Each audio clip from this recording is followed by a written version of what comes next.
નમો દ્વૈ સૌહરિહંતાણમ નમો દ્વૈ સૌહરિદાનમ નમો દ્વૈ સૌહાયર્યાન નમો દ્વૈ સૌજ્યાયાનમ નમો દ્વૈ સૌતિકાવતી સાવનમ ઓંકારમિંદુ સંયુક્ત નિત્યમ ધ્યાયંતિ યોગિન કામદમોક્ષદો શ્રી ઓંકારાય નમો નમઃ મંગલમ ભગવાન મંગલમ કુટુંબે મંગલમ કુંડાર્યો જૈન્દ્રમોસુ મંગલમ નમઃ સમયસ્થાનાય સ્વાનુભૂત્યા ચકાસ્તે ચિત્તવાય ભવાય સર્વવા વિભાવનિર્ધનિદાતા.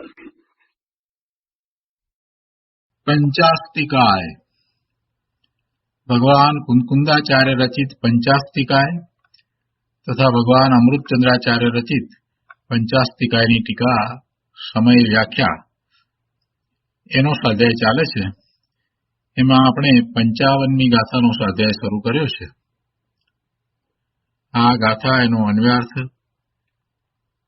અને ટીકા આપણે કર્યા છે અને એ પછીથી પૂજ્ય ગુરુદેવ કાંજી સ્વામીએ આ ગાથા ઉપર કરેલ વિસ્તારમાંથી કેટલાક અંશ કર્યા છે. તો આજે શેષ અંશો લઈએ તે પહેલા સહેજ પુનરાવર્તન કરીએ. 55મી ગાથાની અંદર કુંકુંદાચાર્ય ભગવાને એમ કહ્યું કે આ ચાર ગતિ નારક, તિર્યંચ, મનુષ્ય અને દેવ એવા નામવાળી આ નામ કર્મની પ્રકૃતિઓ સત ભાવનો નાશ અને અસત ભાવનો ઉત્પાદ કરે છે. એટલે આ જે ગતિ થાય છે તેમાં એ નામ કર્મની પ્રકૃતિઓ જે ભાવ વિદ્યમાન છે એવા જ ભાવનો નાશ અને જે ભાવ અવિદ્યમાન છે એટલે જે છે નહીં એવા ભાવનો ઉત્પાદ કરે છે. અને પછી અમૃતચંદ્રાચાર્ય ભગવાને એને વિસ્તાર કરીને ટીકામાં સમજાવ્યું.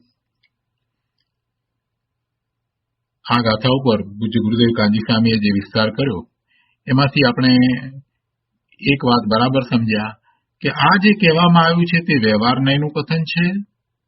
કેમ કે કર્મની પ્રકૃતિઓ ખરેખર જીવમાં કાંઈ કરતી નથી.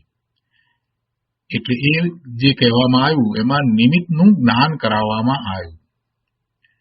એટલે ગુરુદેવે એમ સમજાવ્યું કે ખરેખર જીવના જે ભાવ થાય છે તેમાં કર્મ કાંઈ કરતું નથી, પણ કર્મની ઉપસ્થિતિ છે એ બતાવવા માટે, એનું જ્ઞાન કરાવવા માટે એમ કહેવામાં આવ્યું કે કર્મની આ પ્રકૃતિને લીધે આવા ભાવ થાય છે. અને પછી એ વાત લીધી કે પંચાસ્તિકા એ ગાથા 59 પાનું 102 માં લખેલ છે કે જીવ પોતાના કારણે પરિણામ કરે તે ઉપાદાન કારણ છે, ત્યાં નિશ્ચય નહીં સમજવો. અને કર્મને લીધે પરિણામ કરે એમ જ્યારે કથન કરવામાં આવ્યું હોય તો ત્યાં વ્યવહાર નહીં સમજવો અને આ વિવક્ષા બધે લાગુ પાડવી. આ બધા વ્યવહાર નહીંના કથન. જીવને વિશે કર્મ કાંઈ કરે છે, કર્મના ઉદયને કારણે જીવમાં કાંઈક થાય છે, આવી જે કંઈ વાત હોય ત્યારે સમજવું કે એ વ્યવહાર નહીંના કથન છે. હવે આજે આગળ સ્વાધ્યાય લઈએ. પ્રવચન પ્રસાદ ભાગ પહેલો, પાના નંબર 291. ભાવાર્થમાં અહીંયા ગુરુદેવ સમજાવે છે કે જેવી રીતે સમુદ્ર પોતાના સ્વરૂપથી સ્થિર છે, પોતાની ઉત્પાદ વ્યય અવસ્થાને પ્રાપ્ત થતો નથી, જેવી રીતે સમુદ્ર પોતાના સ્વરૂપથી સ્થિર છે અને પોતાની ઉત્પાદ વ્યય અવસ્થાને પ્રાપ્ત થતો નથી, પરંતુ ચારે દિશાનો પવન આવવાથી સમુદ્રમાં મોજાના ઉત્પાદ વ્યય થાય છે. પવનને લીધે મોજા થતા નથી.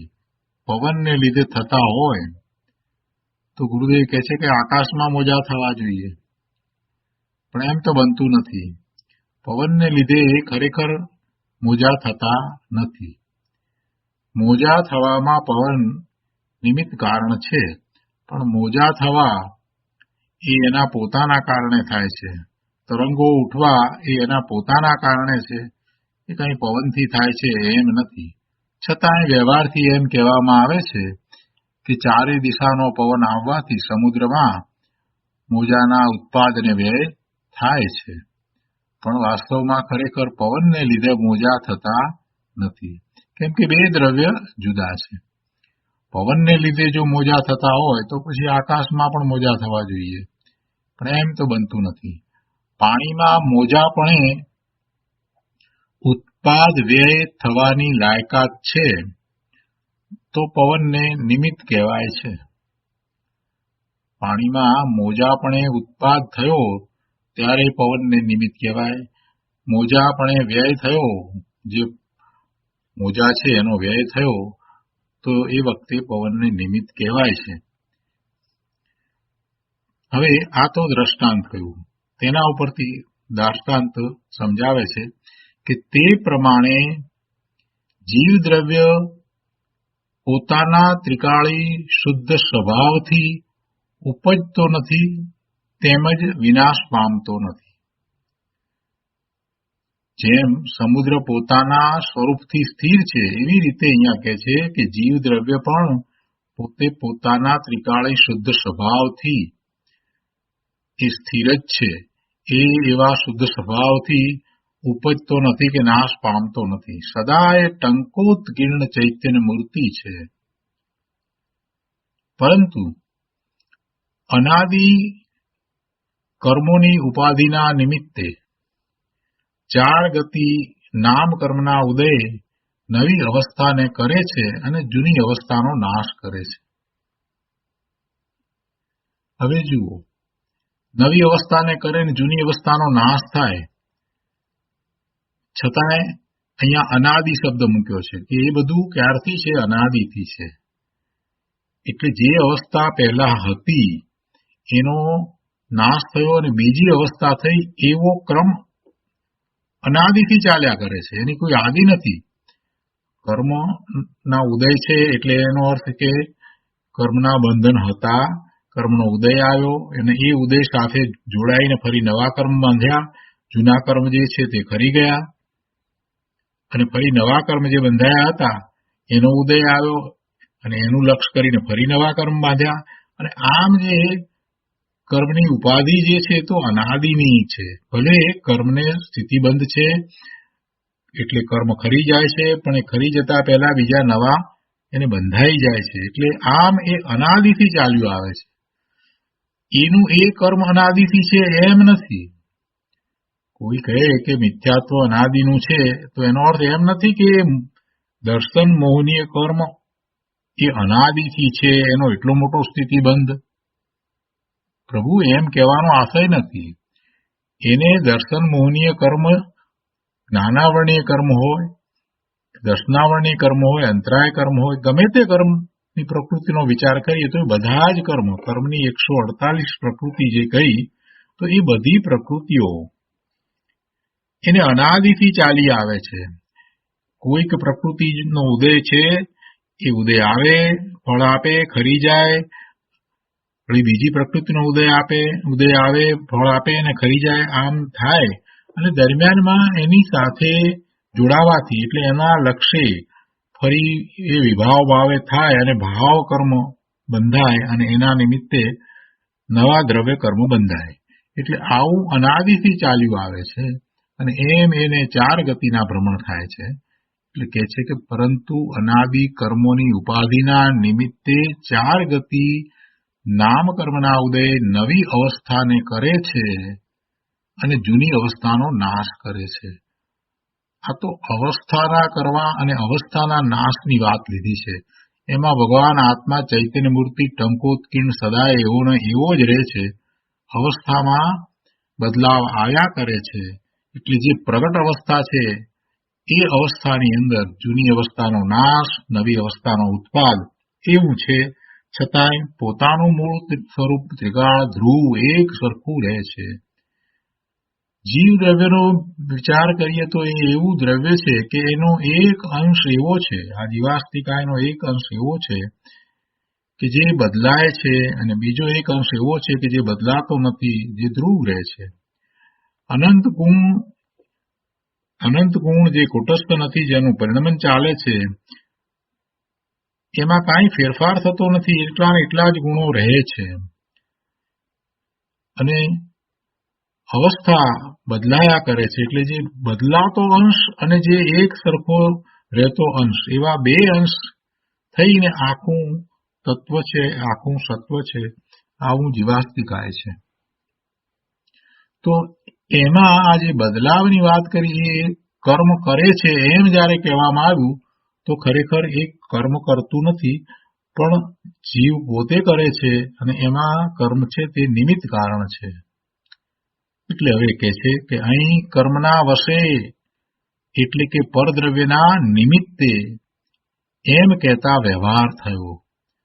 પોતે પોતાના શુદ્ધ સ્વભાવને ચૂકે અને દેવપણામાં ઉપજવાની લાયકાત ઉત્પન્ન કરે, તો દેવ નામ કર્મના ઉદયને નિમિત્ત કહેવાય.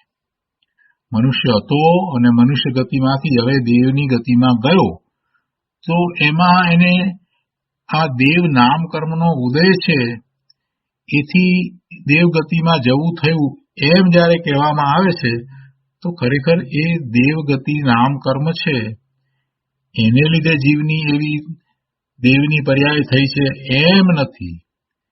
પણ એની પોતાની એ સમયે એવી યોગ્યતા છે, એટલે એની એવી દેવગતિ થઈ છે. અને એવી દેવગતિ થઈ છે ત્યારે દેવ નામ કર્મનો ઉદય છે, એને નિમિત્ત કહેવામાં આવે છે. પોતે પોતાના શુદ્ધ ભાવને ચૂકે, આ પહેલી વાત છે. જો શુદ્ધ ભાવને ચૂકે નહીં, તો પછી બીજી ગતિમાં જવાની લાયકાત ઉત્પન્ન થતી જ નથી. બીજી ગતિમાં ઉપજવાની લાયકાત ઉત્પન્ન થઈ ક્યારે થઈ? કે પોતે પોતાના શુદ્ધ ભાવને ચૂક્યો, શુદ્ધ સ્વભાવને ચૂક્યો, પોતાના શુદ્ધ સ્વભાવથી ચ્યુત થઈ અને બહારમાં પરનું લક્ષ કરે છે, એના ઉપયોગ બહારમાં રહ્યા છે, પર સાથે જોડાય છે, વિભાવ ભાવે થાય છે. એટલે પછી શુભ કે અશુભ ભાવે થાય છે, એ પ્રમાણે એની બીજી ગતિમાં ઉપજવાની લાયકાત ઉત્પન્ન થાય છે. શુભ ભાવ વધારે છે તો દેવગતિ કે મનુષ્ય ગતિમાં જાય છે, અશુભ ભાવ વધારે છે તો તિર્યંચ કે નારકીમાં જાય છે. પણ એ જે કર્મ કયા નામ કર્મ, દેવ ગતિ નામ કર્મ હોય કે મનુષ્ય ગતિ નામ કર્મ હોય, તો એ કર્મ એને લઈ જાય છે એમ નથી. ગુરુદેવ એ વાત અહીંયા સમજાવી રહ્યા છે. કર્મ લઈ જાય છે એમ નથી, પોતાની એવી યોગ્યતા થઈ છે. કેમ થઈ છે? પોતે સ્વભાવ ભાવથી ચ્યુત થયો છે, એટલે એવી યોગ્યતા થઈ છે. એવી યોગ્યતામાં એનો પ્રમાદ છે, એવી યોગ્યતા થવામાં એનું અજ્ઞાન છે, એવી યોગ્યતા થવામાં એનું મિથ્યાત્વ છે. અનેક કારણોને લીધે એ વિભાવ ભાવે થાય છે. સમ્યક દ્રષ્ટિ છે એને પણ જ્યાં સુધી પૂર્ણ દશા નથી થઈ ત્યાં સુધી શુભ ભાવ વિશેષ અને અશુભ ભાવ ઓછા, પણ એમ શુભ અશુભ ભાવ હોય છે. જેમ જેમ દશા ઉત્કૃષ્ટ થતી જાય છે તેમ તેમ શુભ ભાવ વધારે, અશુભ ભાવ ભાગ્યે જ હોય છે. તે છતાંય શુભ ભાવ કે અશુભ ભાવ સમ્યક દ્રષ્ટિને પણ એ ચોથા ગુણ સ્થાને હોય, પાંચમે હોય કે છઠ્ઠે હોય, તો એને બંધના જ કારણ થાય છે. એને કારણે એને બંધ જ પડે છે. કેમ કે એ વખતે એ શુદ્ધ સ્વભાવ ભાવથી ચ્યુત થઈ અને બહારમાં છે. ચોથા, પાંચમા, છઠ્ઠા ગુણસ્થાનની દશાનો વિચાર કરીએ તો જ્યારે એ શુદ્ધ ભાવથી ચ્યુત થઈ અને બહારમાં છે, તો એની એક પ્રકારની એવી લાયકાત થઈ છે કે જેમાં એ વિભાવ ભાવે થાય છે, શુભ કે શુભ ભાવે થાય છે. અને એ શુભ કે શુભ ભાવે થાય છે એટલે એવા ભાવકર્મ અને ભાવકર્મના નિમિત્તે દ્રવ્યકર્મ બંધાય છે. અને પછી દ્રવ્યકર્મના ઉદયને નિમિત્તે એને એ ગતિમાં જવાનું થાય છે. પણ ખરેખર કર્મ કાંઈ કરતું નથી, એ બધું એનું પોતાનું જ કાર્ય છે. પોતે જ એવા શુભાશુભ ભાવે થયો, કોઈ કર્મે આવીને કરાવ્યો નથી. અને જયારે શુભાશુભ ભાવે થયો છે તો એના ફળ સ્વરૂપે એને એવી ગતિ હોય છે તો હોય છે. ગુરુદેવ અહીંયા કહે છે કે અજ્ઞાની જીવને ભ્રમ પડે છે કે કર્મનો ઉદય આવ્યો માટે થયું.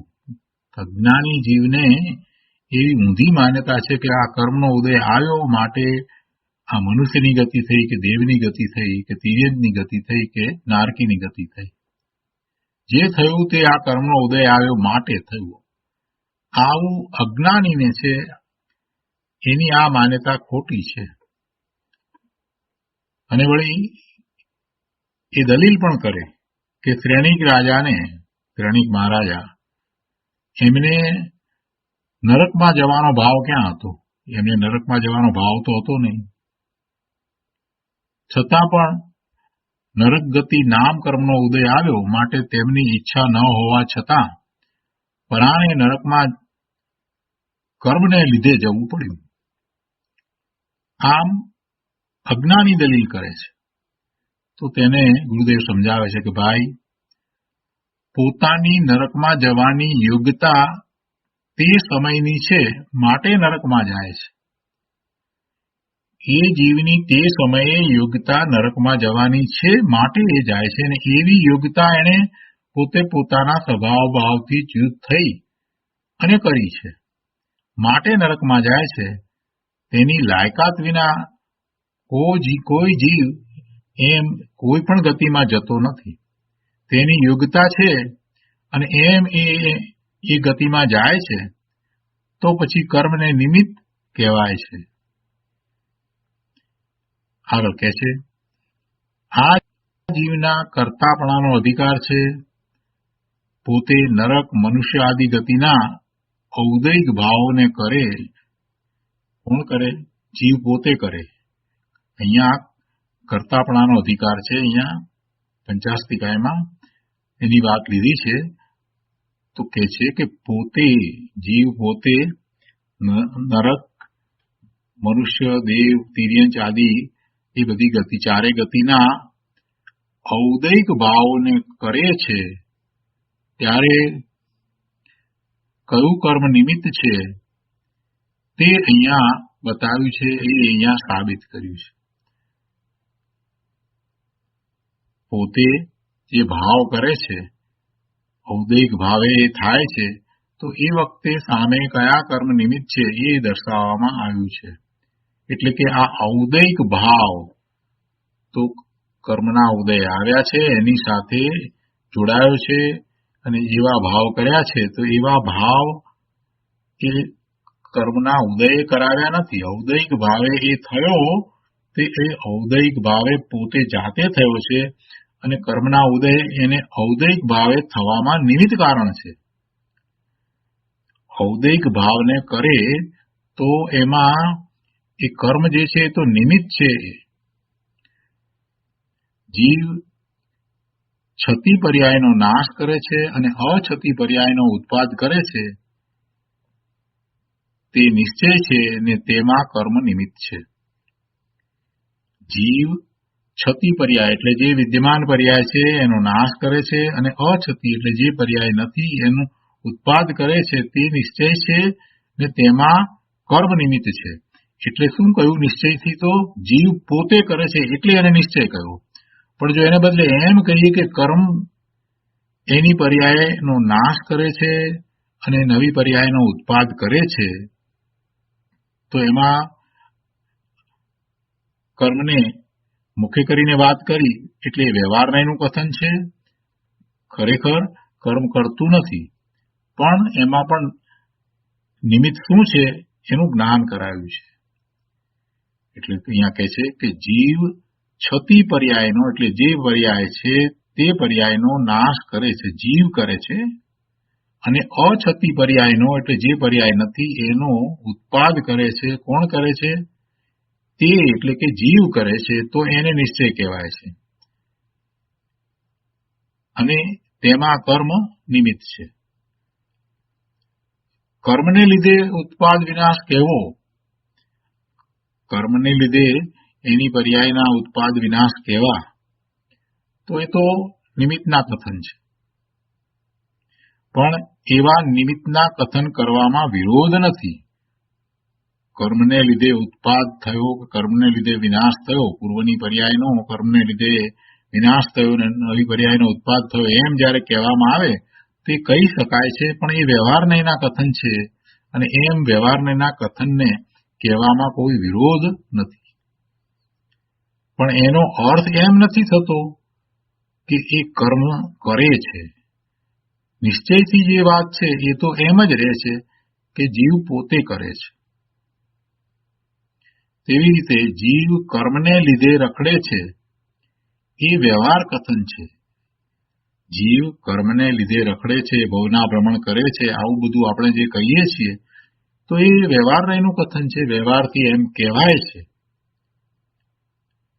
પણ ખરેખર પોતાના અપરાધને કારણે રખડે છે એ નિશ્ચય કથન છે, અને એ સત્ય છે.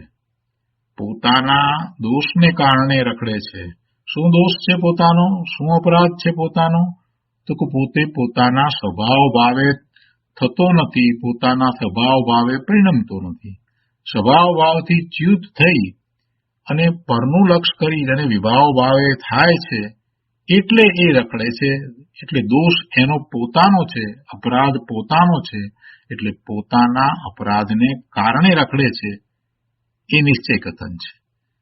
પણ છતાંય વ્યવહારથી એમ પણ કહેવાય કે જીવ કર્મને લીધે રખડે છે, એ વ્યવહાર કથન છે. એટલે એ બંનેમાં વિરોધ નથી, એમાં વિરોધ નથી, પણ ખરેખર તો વિરોધનો પરિહાર છે. પરિહાર કઈ રીતે લીધો? કે પેલું નિશ્ચયનું કથન છે, પેલું વ્યવહારનું કથન છે. નિશ્ચયથી વાત છે અને આ વ્યવહારથી વાત છે, બંનેમાં અપેક્ષા જુદી છે, એટલે વિરોધ નથી. પણ એમ કહેવાય કે જીવ કર્મને લીધે રખડે છે એ પણ નિશ્ચયનું કથન છે, અને જીવ પોતાના અપરાધના લીધે રખડે છે એ પણ નિશ્ચયનું કથન છે, તો વિરોધ આવે. પણ એમ નથી. કર્મથી રખડે છે એને તો વ્યવહાર કથન કહ્યું, અને વ્યવહાર કથન કહ્યું છે તો પછી વિરોધ આવતો નથી. નિશ્ચય કથન જે છે એ નિશ્ચય રાખીને, એટલે કે નિશ્ચયથી જે કહેવામાં આવ્યું છે એ વાતને એમ જ રાખીને વ્યવહારથી બીજી રીતે વાત કરવામાં આવી. વ્યવહારથી કર્મની ઉપર એવો આરોપ આપીને વાત કરવામાં આવી છે, તો એ વ્યવહારથી કથન છે. તો એમ એને વ્યવહારથી કથન માનીએ અને આ પોતાના અપરાધને કારણે રખડે છે અને નિશ્ચયથી કથન માનીએ તો એમાં વિરોધ નથી. એ ખરેખર તો વિરોધનો પરિહાર છે. કેમ કે એમાં કયા નયનું કથન છે એ સ્પષ્ટ છે. આ નિશ્ચય નયનું કથન છે અને આ બીજું છે તે વ્યવહાર નયનું કથન છે. એટલે ખરેખર વિરોધ નથી, પણ વિરોધનો પરિહાર છે. અનેકાંત દ્વારા વસ્તુ સ્વરૂપનું વર્ણન કરવામાં આવે તો વિરોધ શમી જાય છે. એટલે એ જયારે કહેવામાં આવે, કથનીમાં આવે, ત્યારે એ શાદ ચિહ્નથી એ મુદ્રિત હોય છે. એટલે કે આગળ એની અપેક્ષા કહેવામાં આવી. શાત કોઈ અપેક્ષા એ આમ છે. જયારે શાત શબ્દ મૂકવામાં આવે તો એનો અર્થ એ થાય છે કે આ કથન કોઈ અપેક્ષાએ કરવામાં આવ્યું છે, અને એનાથી વિરુદ્ધ કથન કરવામાં આવ્યું હોય ત્યારે પણ આ કથન જે છે એ ખોટું ઠરતું નથી. બે કથન વચ્ચે વિરોધ આવતો નથી, કેમ કે બંનેમાં અપેક્ષાઓ રહેલી છે. સ્યાત શબ્દ મૂકી અને આ કથન કોઈ અપેક્ષાએ કહ્યું છે એમ જયારે કહેવામાં આવે તો એમાં કોઈ વિરોધ આવતો નથી, ભલે બંને કથન વિરોધાભાસી લાગતા હોય તો પણ.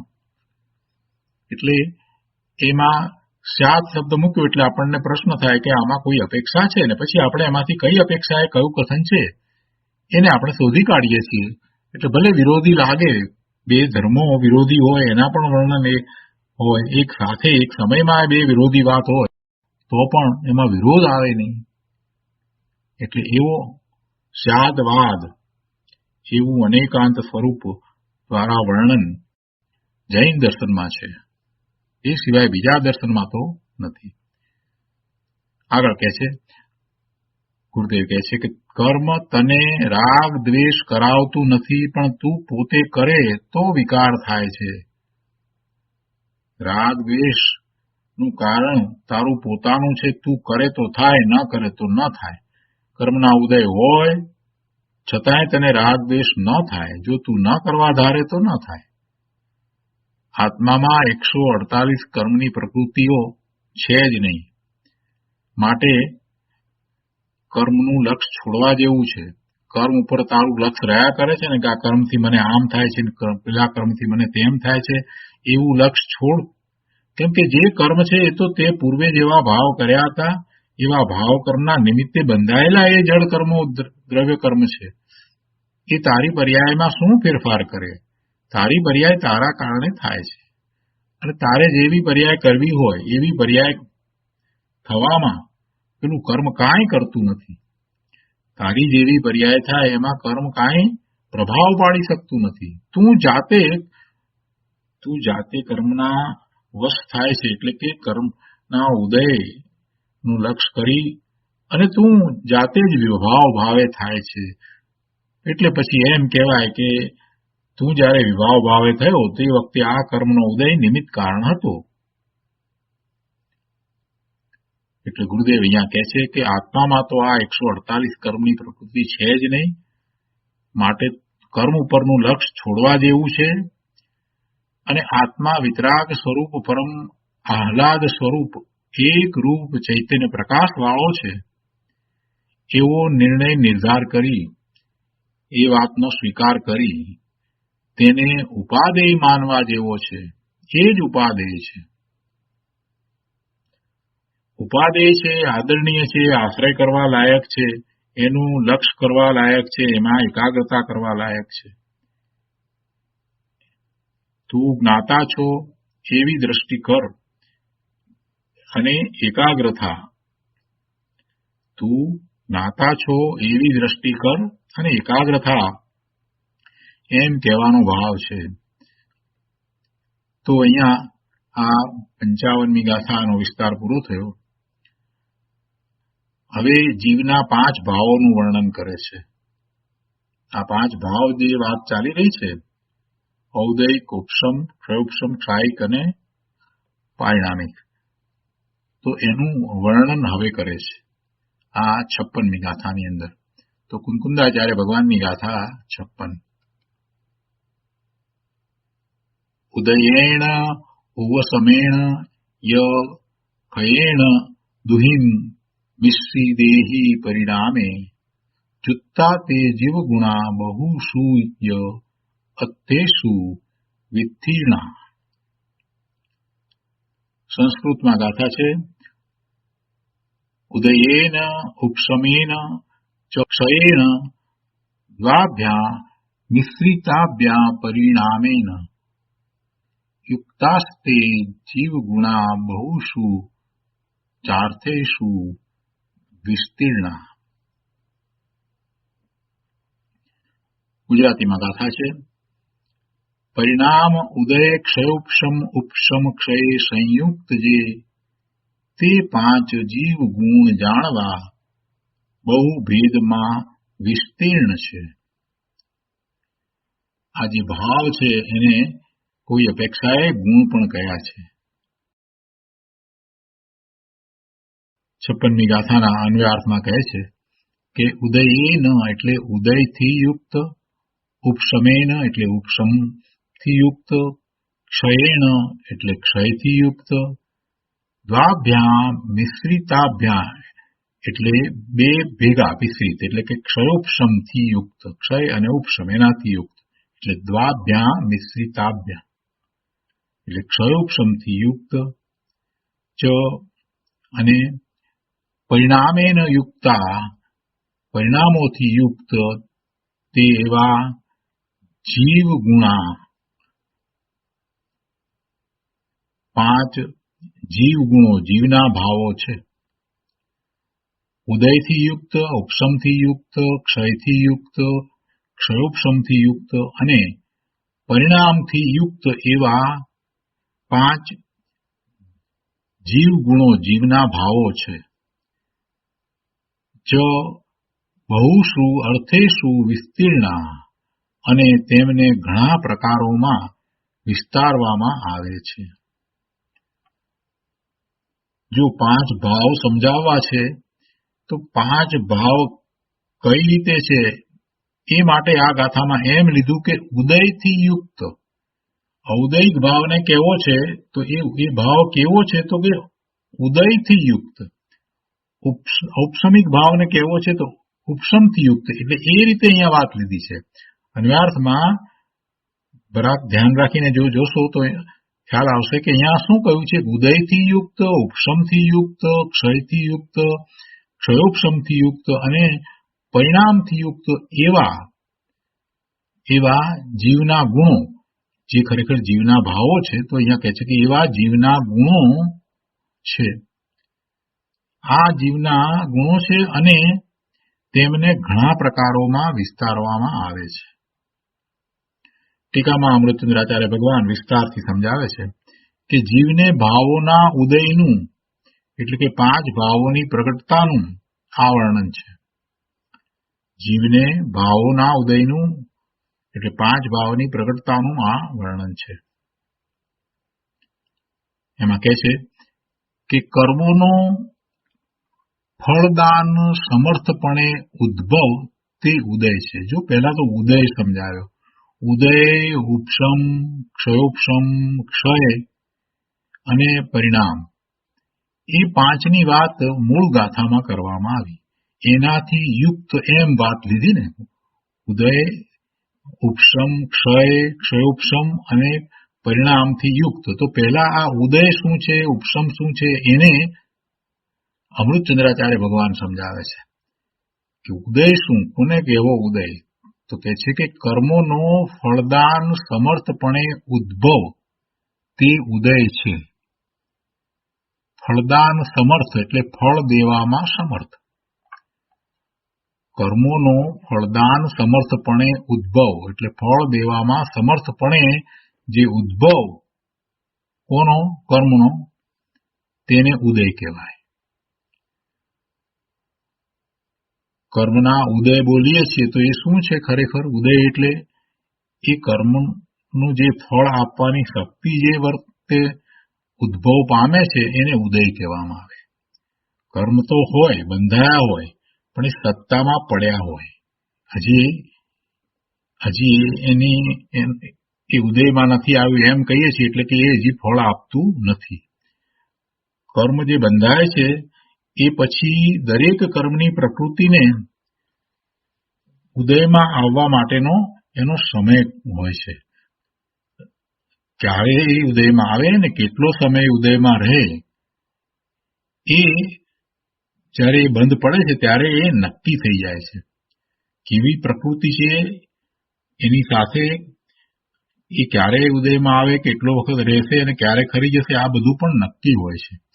એટલું જ નહીં, પણ કેટલી તીવ્રતા છે એ પણ નક્કી હોય છે, અને કેટલી તીવ્રતાપૂર્વક બાંધ્યું છે, એટલે કેટલા પ્રદેશો,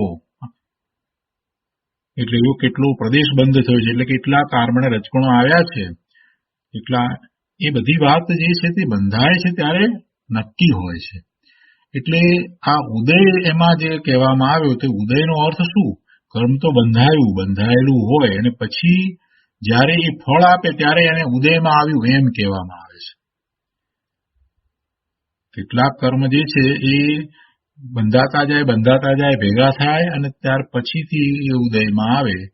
એટલે કેટલીક વખત એવું પણ બનતું હોય છે કે એમાં ફેરફાર પણ થતા હોય છે. એક પ્રકારની કર્મની પ્રકૃતિ એવી બાંધી હોય, પાપની બાંધી હોય, અને એની સામે એવું વિરુદ્ધ પુણ્યની પ્રકૃતિ બાંધી હોય, તો પેલા પાપની પ્રકૃતિ જે છે એમાં ઘટાડો પણ થાય છે, અને સંક્રમણ પણ થઈ જાય છે. પાપની પ્રકૃતિને બદલે પુણ્યની પ્રકૃતિ પણ થઈ જાય, એવું સંક્રમણ પણ થઈ જાય.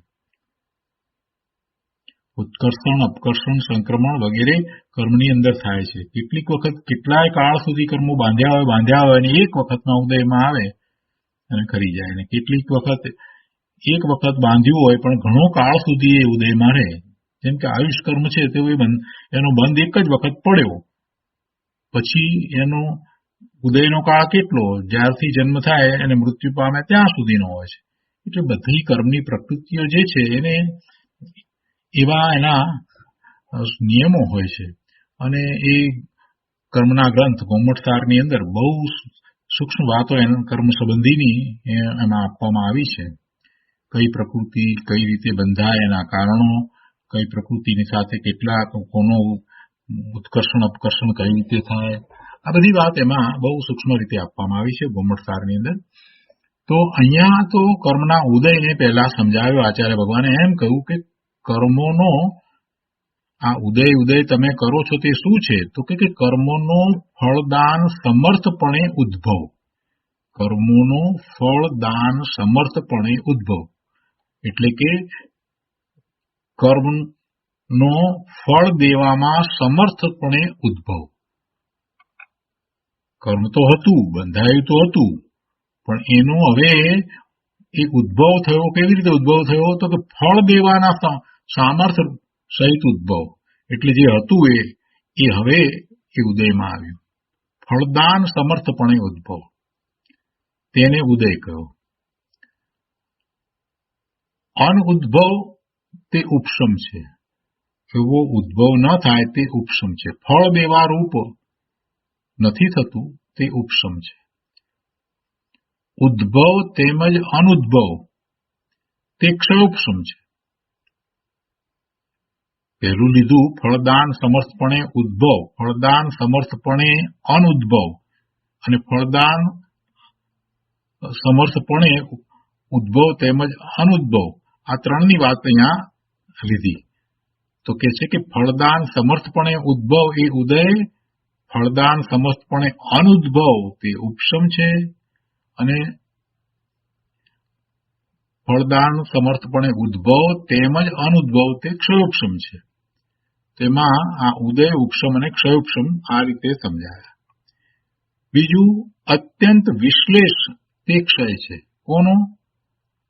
આ કર્મનો. અત્યંત વિશ્લેષ તે ક્ષય છે. અત્યંત વિશ્લેષ એટલે અત્યંત વિયોગ. કર્મનો અત્યંત વિયોગ, આત્યંતિક નિવૃત્તિ, અંત રૂપ નિવૃત્તિ, આત્યંતિક નિવૃત્તિ એટલે કર્મની એવી અત્યંત વિયોગ રૂપ દશા થવી, એટલે કે હવે કર્મ રહે જ નહીં, એને ક્ષય કહ્યો. અત્યંત વિશ્લેષ તે ક્ષય છે. દ્રવ્યનો આત્મલાભ હયાતી જેનો હેતુ છે તે પરિણામ છે. ઉદય, ઉપશમ, ક્ષયોપશમ, ક્ષય અને હવે પરિણામ. તો પરિણામ શું છે? તો કે છે કે દ્રવ્યનો આત્મલાભ જેનો હેતુ છે, એટલે આત્મલાભ એટલે હયાતી જેનો હેતુ છે તે પરિણામ છે. આત્મલાભ એટલે સ્વરૂપ પ્રાપ્તિ, સ્વરૂપને ધારી રાખવું તે, પોતાને ધારી રાખવું તે. હયાતી દ્રવ્ય પોતાને ધારી રાખે છે, અર્થાત પોતે હયાત રહે છે, તેથી તેને પરિણામ છે. દ્રવ્ય પોતે પોતાને ધારી રાખે છે. દ્રવ્યનું સ્વરૂપ ને ધારી રાખનાર દ્રવ્ય પોતે જ છે. એટલે સ્વરૂપ પ્રાપ્તિનો અહીંયા તો લાભ છે. આત્મલાભ એટલે એ સ્વરૂપ પ્રાપ્તિ છે અને સ્વરૂપને ધારી રાખવું તે, અથવા તો પોતાને ધારી રાખવું તે એવી હયાતી એટલે દ્રવ્ય પોતાને ધારી રાખે છે, અર્થાત પોતે હયાત રહે છે, તો તેથી તેને એ પરિણામ છે. શું કહ્યું છે અહીંયા પરિણામને માટે? કે દ્રવ્યનો આત્મલાભ હયાતી જેનો હેતુ છે, જેનું કારણ છે તે પરિણામ છે.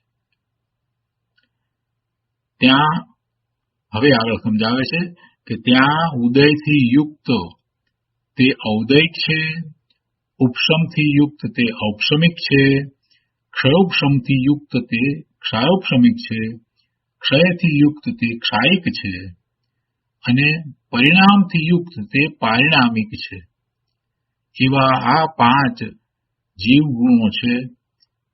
તેમાં આ 5 ગુણોમાં ઉપાધિનું ચતુર્વિધપણું જેમનું કારણ, જેમનું નિમિત્ત છે, એવા 4 છે. ઉપાધિનું ચતુર્વિધપણું જેમનું કારણ છે, નિમિત્ત છે, એવા 4 છે. અને સ્વભાવ જેનું કારણ છે એવો 1 છે. પારિણામિક ભાવ એ 1 છે. અને પેલા 4 એમાં ઉપાધિનું ચતુર્વિધપણું એનું કારણ છે એવા એ 4 છે. નીચે ફૂટનોટમાં સમજાવ્યું છે. ક્ષયને વિશે વાત આવી કે ક્ષયથી યુક્ત એટલે ક્ષય સહિત, ક્ષય સાથે સંબંધવાળો, વ્યવહારે કર્મના ક્ષયની અપેક્ષા જીવના જે ભાવમાં આવે તે ક્ષાયિક ભાવ છે. અહીંયા પાંચમું છે પરિણામથી યુક્ત એટલે પરિણામમય એટલે પરિણામાત્મક, પરિણામ સ્વરૂપ. અને છઠ્ઠું લીધું છે કર્મ ઉપાધિની 4 પ્રકારની દશા. ઉદય, ઉપશમ, ક્ષયોપશમ અને ક્ષય જેમનું નિમિત્ત છે એવા 4 ભાવો છે, જેમાં કર્મ ઉપાધિ રૂપ નિમિત્ત બિલકુલ નથી, માત્ર દ્રવ્ય સ્વભાવ જ જેનું કારણ છે એવો એક પરિણામિક ભાવ છે. તો આ અહીંયા સ્પષ્ટતા કરી. તો કે છે અહીંયા કે ઉપાધિનું ચતુર્વિધપણું જેમનું કારણ નિમિત્ત છે એવા 4 ભાવ છે, અને જેમાં સ્વભાવ નિમિત્ત છે, સ્વભાવ જેનું નિમિત્ત છે એવો તો પરિણામિક ભાવ છે. પેલામાં કર્મ નિમિત્ત છે, એ 4 ભાવની અંદર કર્મ નિમિત્ત છે. ઉપાધિના ભેદથી અને સ્વરૂપના ભેદથી ભેદ પાડતા તેમને ઘણા પ્રકારોમાં વિસ્તારવામાં આવે છે. તો 56મી ગાથા છે, એનો વિસ્તાર આપણે પૂજ્ય ગુરુદેવ પાસેથી સમજીએ. પ્રવચન પ્રસાદ ભાગ 1, પાના નંબર 293. એ સંવત 2478 ફાગણ વદ 8મ બુધવારના દિવસનું આ પ્રવચન છે. અહીંયા કહે છે, जो भाव कर्म के उदय कर और कर्मों के उपशम होने कर तथा कर्मों के क्षय कर, उपशम और क्षय इन दोनों जाति के मिले हुए कर्म परिणामों कर और आत्मिक निज भावों कर संयुक्त है, वे भाव जीव के सामान्यता से 5 भाव जानने. कैसे हैं वे भाव? नाना प्रकार के भेदों में विस्तार लिए हुए हैं. હવે એને અહીંયા ગુરુદેવ સમજાવે છે ભાવાર્થમાં, કે છે કે જીવના 5 ભાવ તત્વાર્થ સૂત્રના બીજા અધ્યાયમાં કયા છે. ઔદયિક, ઔપસમિક, ક્ષાયિક, ક્ષાયોપમિક અને પરિણામિક. એમાં પહેલું ઔદયિક ભાવ. શુભાશુભ કર્મના ઉદયમાં જીવ જોડાય અને પોતામાં વિકાર આદિ ભાવો કરે તેને ઔદયિક ભાવ કહે છે. શુભ કે અશુભ કર્મ એનો ઉદય એટલે કર્મની એવી પુણ્ય પ્રકૃતિ હોય કે પાપની પ્રકૃતિ હોય એના ઉદય. શુભાશુભ કર્મના ઉદયમાં જીવ જોડાય અને પોતામાં વિકાર આદિ ભાવો કરે. કેમ કે ભાવ તો પોતાને વિશે થશે ને. પુણ્યનો ઉદય છે તો પુણ્યના ઉદયને કારણે લક્ષ્મી, ધન, સંપત્તિ વગેરે મળ્યા છે, તો એ તરફ ઢળે છે એટલે એનો ભાવ કરે છે, એનું લક્ષ્ય કરે છે. તો એમ એ જે કર્મના ઉદય છે એમાં એ જોડાયો એમ કહેવામાં આવે. હવે એ જે ભાવ કરે છે એ ભાવ ને વિકારી ભાવ કયો અથવા વિભાવ ભાવ કયા? તો આ જે પરિણામ થયા એ તો જીવને પોતાને વિશે થયા ને, લક્ષ્મીને વિશે, ધનને વિશે પરિણામ નથી થયા. પરિણામ તો પોતાને વિશે થયા. એટલે એવી જ રીતે અશુભ કર્મનો કોઈ ઉદય છે ને એની સાથે જોડાય છે, કોઈ પણ પ્રકૃતિ હોય, એ વેદનીની પ્રકૃતિ હોય કે બીજી કોઈ પ્રકૃતિ હોય, તો એમાં એની સાથે જે જોડાય છે અને પરિણામ કરે છે તો પોતાને વિશે. તો એ પોતાના પરિણામમાં એ કર્મ છે એ નિમિત્ત છે. તો કે છે કે શુભાશુભ કર્મના ઉદયમાં જીવ જોડાય અને પોતામાં વિકાર આદિ ભાવો કરે તેને ઔદયિક ભાવ કહે છે. કર્મના ઉદયને ઉદય કહે છે. કર્મનો ઉદય એ ઉદય, અને એ ઉદયમાં જીવ જોડાય તો ઔદયિક ભાવ કહેવાય છે. પણ કર્મના ઉદય આવ્યા હોય અને એમાં જીવ જોડાય નહીં તો એ ઔદયિક ભાવ કહેવાતો નથી. કર્મના ઉદય તો હોય જ, કર્મ જે છે એ તો જુદું દ્રવ્ય છે, એનો ઉદય આવે એ તો ભલે ના આવે, એથી કઈ આને ઔદૈક ભાવ થઈ જાય એમ નથી. ઔદૈક ભાવ તો એ કર્મના ઉદય સાથે જોડાય તો થાય. કર્મના ઉદયને તો ઉદય કહે છે, એ તો વાત બરાબર છે, એ કર્મનો ઉદય રહ્યો. હવે આ જીવ તેમાં જોડાય તો એ ઔદૈક ભાવે કહેવાય છે, અને ન જોડાય તો ઔદૈક ભાવ કહેવાતો નથી, તો જીવનો ભાવ ઔદૈક કહેવાતો નથી. માટે કર્મને લીધે જીવમાં રાગ દ્વેષ થાય તે વાત રહેતી નથી. પોતે શુભાશુભ ભાવ કરે તો કર્મને નિમિત્ત કહેવાય. પોતે વિભાવ ભાવે થાય તો એમાં કર્મનું નિમિત્ત હોય તો કર્મને નિમિત્ત કહેવાય. શુભાશુભ ભાવે થાય એ વખતે એને કર્મનું નિમિત્ત હોય, કર્મના ઉદયો હોય તો કર્મને નિમિત્ત કહેવાય, અને એને એ ભાવને પછી ઔદૈક ભાવ કહેવાય. પણ એવા કર્મના ઉદયો હોય પણ પોતે એવા વિભાવ ભાવે થાય જ નહીં તો એને ઔદૈક ભાવ કહેવાતો નથી. બહુ સરસ રીતે સમજાવ્યું છે અહીંયા. શું કહે છે ગુરુદેવ? કે પોતે શુભાશુભ ભાવ કરે તો કર્મને નિમિત્ત કહેવાય. જે ભાવે તીર્થંકર નામ કર્મ બંધાય તે ઔદૈક ભાવ છે. આ પણ ઔદૈક ભાવ છે. બધા પ્રકારના ઔદૈક ભાવ સંસારનું કારણ છે, પણ ધર્મનું કારણ નથી. ઔદૈક ભાવ, બધા પ્રકારના ઔદૈક ભાવ સંસારનું કારણ છે, પણ ધર્મનું કારણ નથી, મુક્તિનું કારણ નથી, ધર્મનું કારણ નથી. ધર્મનું કારણ તો કયો ભાવ છે? શુદ્ધ ભાવ છે, તે જ ધર્મનું કારણ છે. સ્વરૂપનું લક્ષ્ય જેમાં હોય એ ભાવ ધર્મનું કારણ થાય. પરના લક્ષ્ય ધર્મનું કારણ થાય નહીં. પરના લક્ષ્ય ખરેખર ધર્મનું કારણ થાય નહીં. સાક્ષાત તીર્થંકર ભગવાન વિરાજમાન હોય અને એમનું લક્ષ્ય કરવામાં આવે અને એવો શુભ ભાવ હોય તો પણ એને મુક્તિનું કારણ કહેતા નથી. કેમ કે એ ભાવ જે છે તે શુભ ભાવ છે, એ પુણ્યબંધનું કારણ છે, અને એને કારણે એને એવી દેવની કે મનુષ્યની એવી ગતિ થાય છે. એ ગતિનું કારણ થાય. શુભ ભાવ છે તે સારી ગતિનું કારણ થાય, સારી એવી સામગ્રી બુદ્ધિ વગેરે નું નિમિત્ત કારણ થાય. આ બધું બને, પણ એથી કઈ ધર્મ થઈ જાય છે?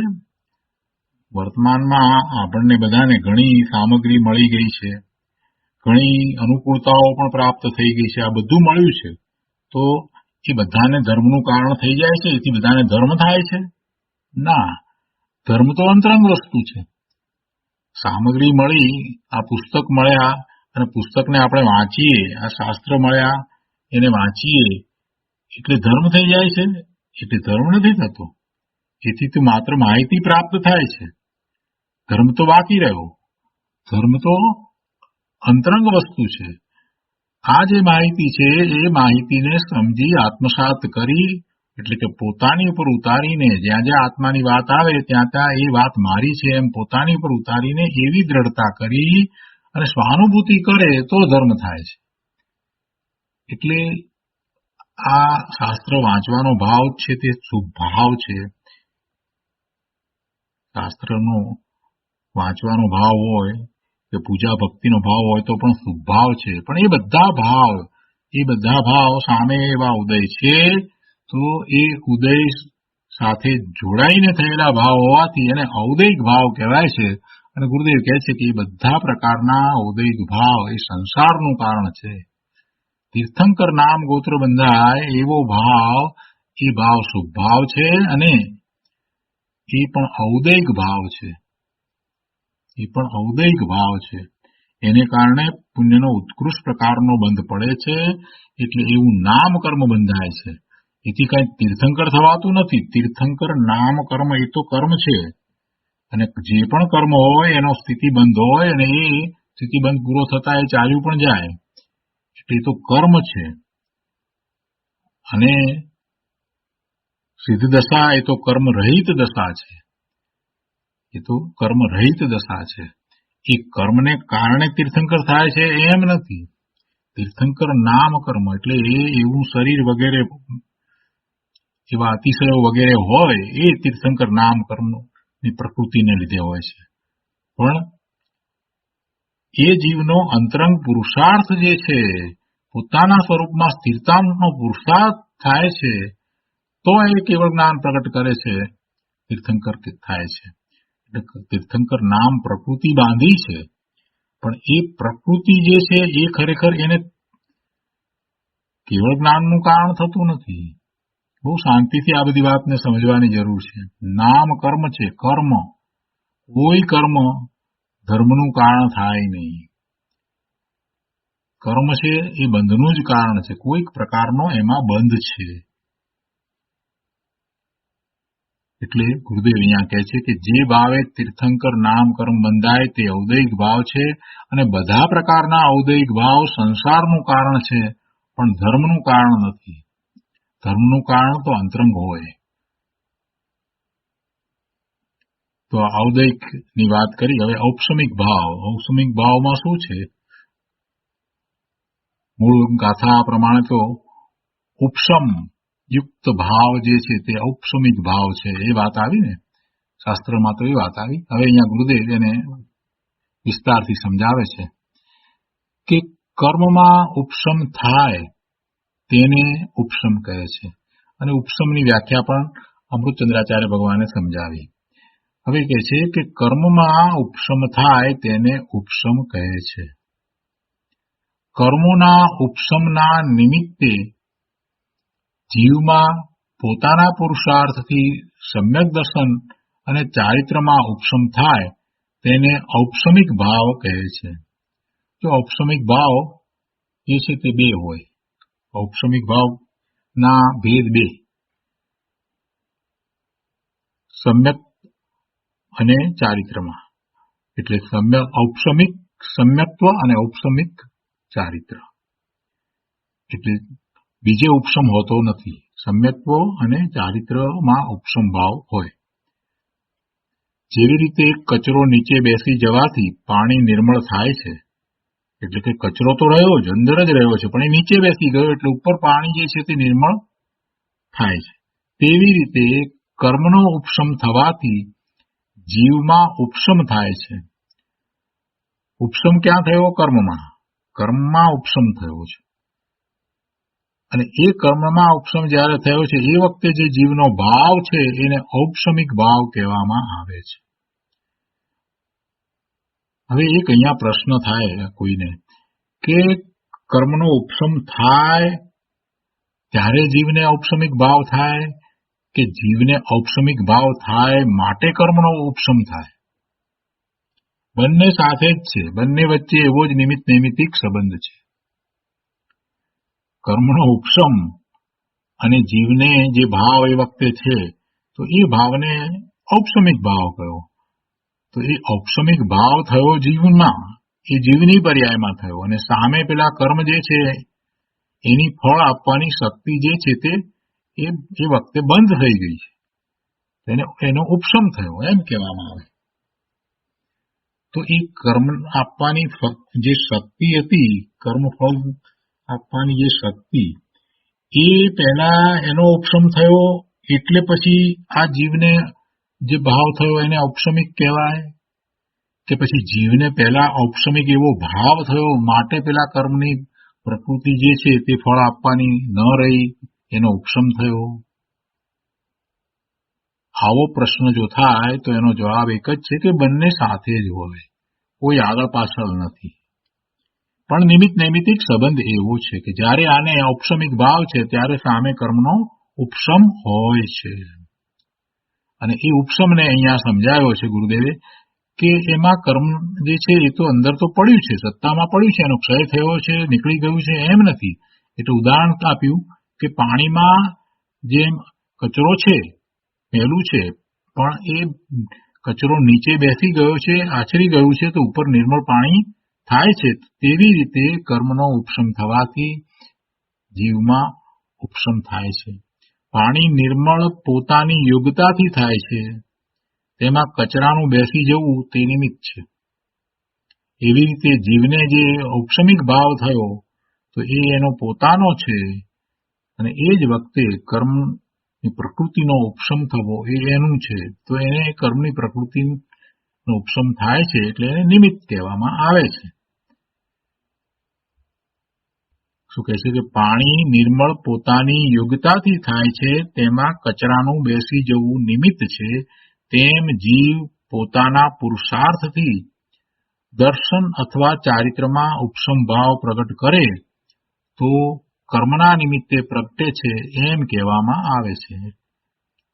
એટલે કે કર્મના ઉપશમ થયો માટે એવું ઔપસમિક સમ્યક દર્શન થયું કે એવું ચારિત્ર થયું, ઉપશમિક ચારિત્ર થયું એમ કહેવામાં આવે છે. ઉપશમ બેના જ હોય, ઉપશમ સમ્યક્ત્વ અને ચારિત્ર એના ઉપશમ હોય.